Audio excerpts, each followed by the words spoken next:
Nano urea से क्या लाभ पहुंचा है सरकार बताए।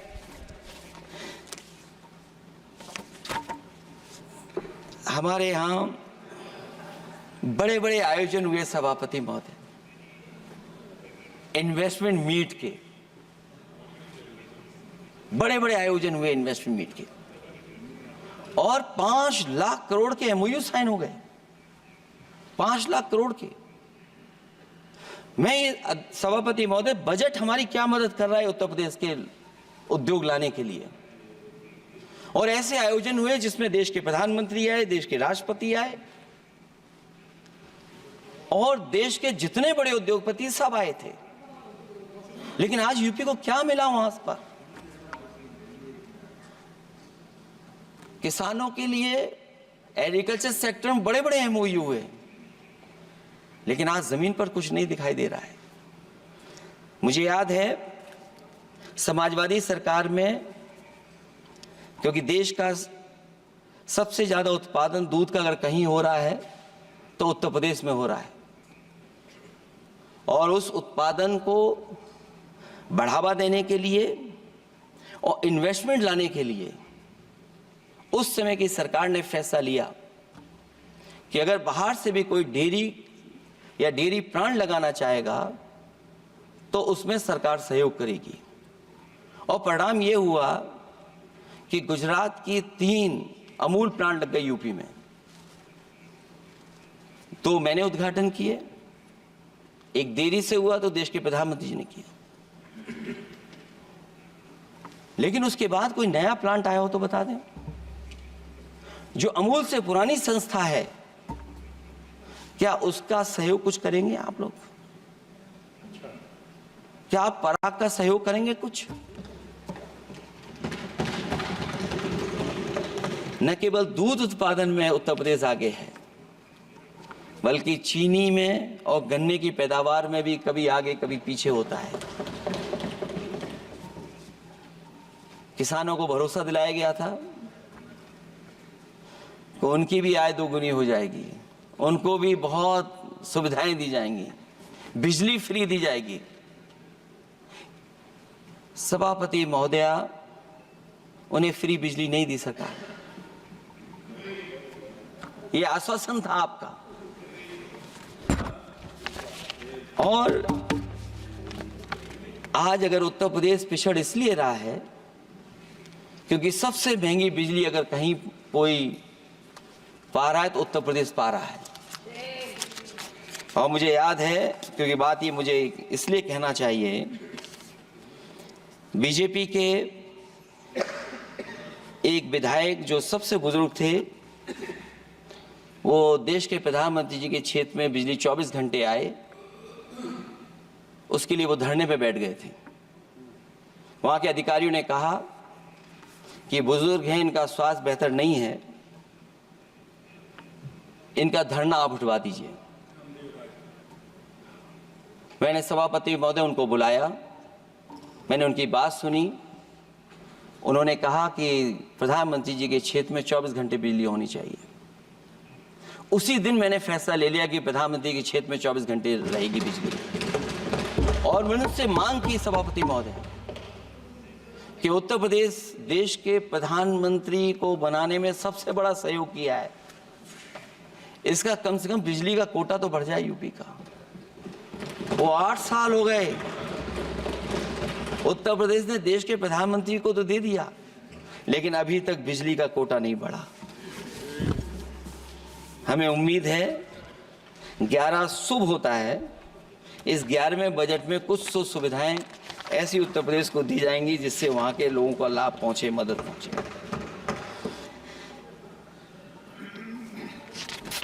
जहां किसान आत्महत्या कर रहा है, और पिछले 10 साल में सरकार जानती होगी कि कितने किसानों ने आत्महत्या की है, लाखों लाख किसान आत्महत्या कर चुके हैं। जहां किसान तकलीफ और परेशानी में है, वहीं सबसे ज्यादा अगर संकट किसी चीज पर आया तो वो नौकरी पर आया है, रोजगार पे आया है। जब सरकार का बजट मैं पढ़ता हूं तो जो स्कीम्स लाई जा रही हैं उसमें, क्या ये स्कीम नौजवान को पक्की नौकरी दिलाएगी? क्या इन स्कीम से 5,000 रुपए देकर के आप नौजवान का भविष्य बनाना चाहते हैं? आप क्या दे रहे हैं आप? और मुझे तो ये लगता है कि जो वर्क फोर्स आप बना रहे हैं ट्रेनिंग देकर के सरकार के पैसे से, अंतोगत्वा इनको भी एक्सप्लॉइट वही लोग करेंगे, उद्योगपति। आखिरकार जब इतनी टेक्निकल, इतनी ट्रेन फोर्स होगी तो आप ये मुझे बताइए कि उसके भविष्य क्या होगा। अगर इतने बड़े पैमाने पे आप ट्रेनिंग करा रहे हो, सरकार का बजट उसमें खर्च हो रहा है, तो सभापति महोदय उनका भविष्य क्या होगा? 5 साल के बाद। और जो अग्निवीर वाली नौकरी है, सभापति महोदय, कोई भी नौजवान जो फौज के लिए तैयारी करता है वो कभी स्वीकार नहीं कर सकता। जब पहली बार ये स्कीम आई थी अग्निवीर, उस समय बड़े बड़े उद्योगपतियों से ट्वीट कराया गया था कि अग्निवीर से अच्छी कोई योजना नहीं है, इनको हम नौकरी दे देंगे, हम अपने यहां रख लेंगे। और शायद सरकार में बैठे लोगों को यह बात याद होगी, क्योंकि सरकार खुद स्वीकार करती है स्कीम ठीक नहीं है, तभी वो अपनी अपनी सरकारों से कह रहे हैं कि अग्निवीर वाले जो लौट करके आएंगे उन्हें कोटा दीजिए, आप नौकरी दीजिए।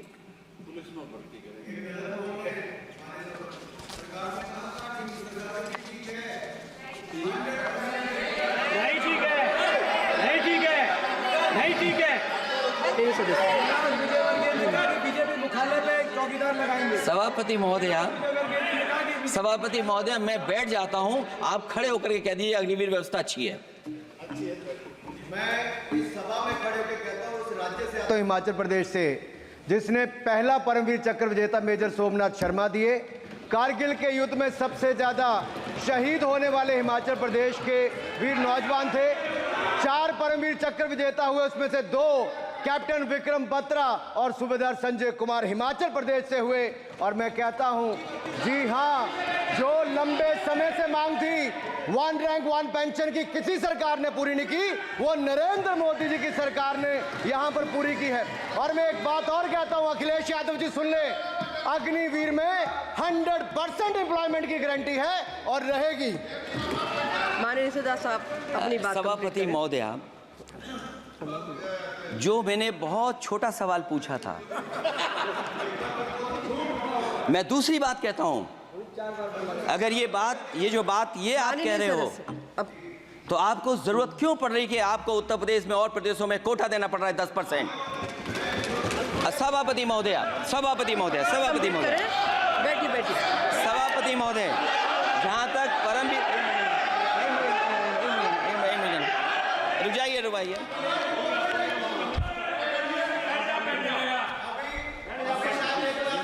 अरे सुन लेने दो। माननीय सदस्य, आप अपनी सभापति महोदय, सभापति महोदय, चैल जानते हैं आप कहाँ हैं? चैल जानते हैं आप कहाँ हैं? कभी गए हो मिलिट्री स्कूल में? मैं खुद मिलिट्री स्कूल का पढ़ा हूँ। और आप परमवीर चक्र की बात कर रहे हो, तो हम भी तमाम नाम गिना सकते हैं। कितने परमवीर चक्र आग्रह कर रही हूँ, आपस में चर्चा न करें। ये सभापति महोदय, ये सभापति महोदय,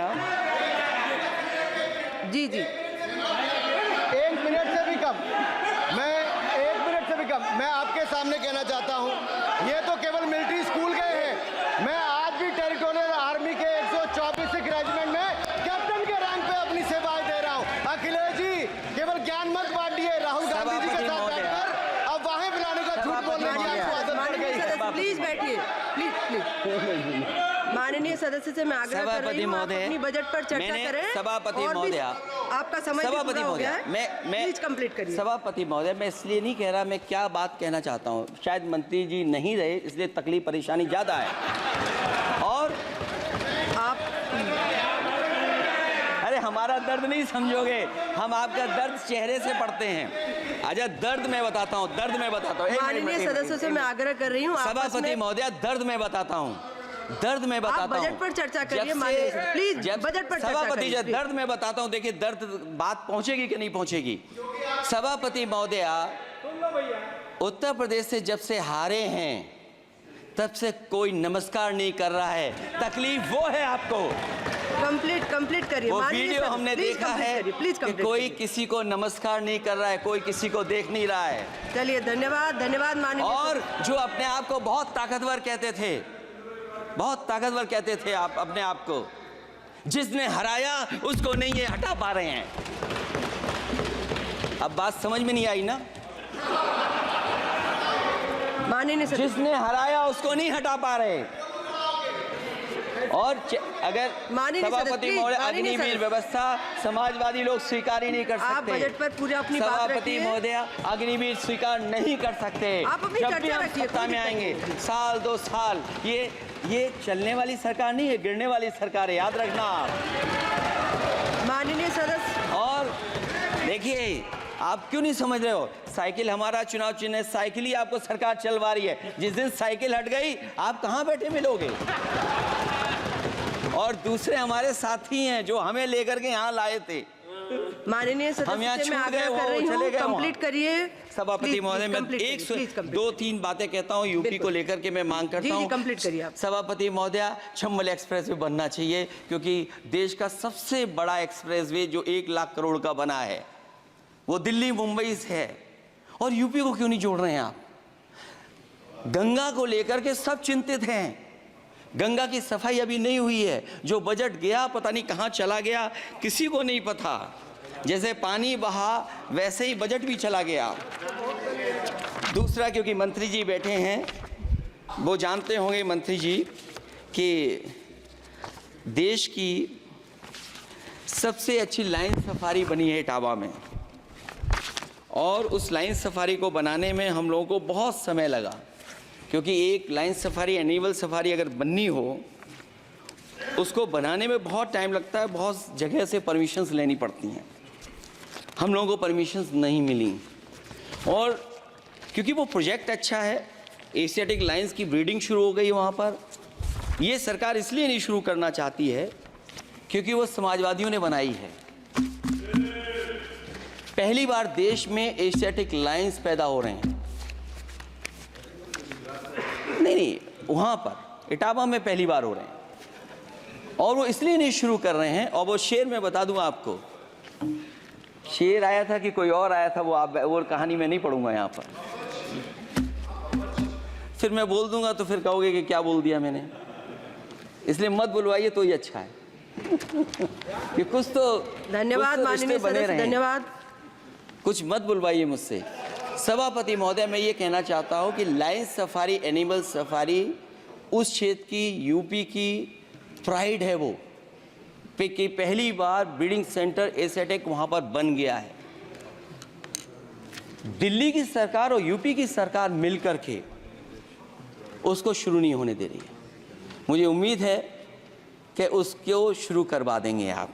और आखिरी में मैं कहता हूँ, चलते चलते आप 2 लाइनें कहता हूँ। बुनियाद को नकार कर जो इमारतें उठाएंगे, हम भी देखते हैं वो किस मंजिल तक जाएंगे। धन्यवाद। बहुत बहुत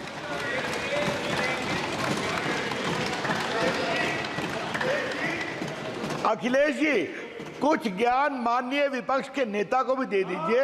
आपने अच्छा भाषण दिया, उनको भी सिखा दीजिए।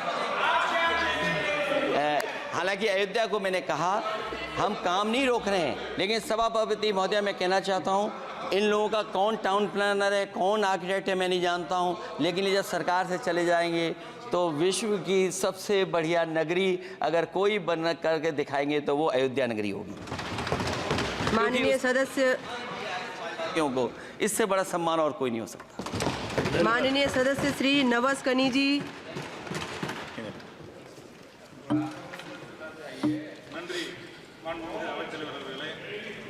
2024-25 நிதிநிலை அறிக்கை மீதான விவாதத்திலே